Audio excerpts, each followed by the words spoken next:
নবীজি এক হাদিসও ফরমাইন লা ইয়াদখুলুল জান্নাতা আকুন, জাহান বেহেশত প্রবেশ করতে পারতো না যে মা বাপর লাগিয়া অভদ্র আচরণ করে আর সুদ খায়। আর কিতা খায়? সুদ খায়।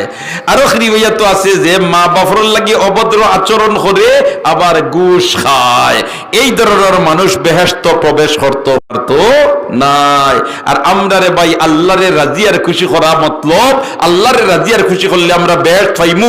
এখন আল্লাহ যেলাখান পরিচালিত ওইবার লাগে আমরা কইছে আমরা যদি ইলা ওই না তাইলে আল্লাহ আমরা ফের রাজি হইবানি, মাতুকা রাজি হইবানি। হায় হায়, الذين يأكلون الربا لا يقومون إلا كما يقوم الذي يتخبطه الشيطان من الماس।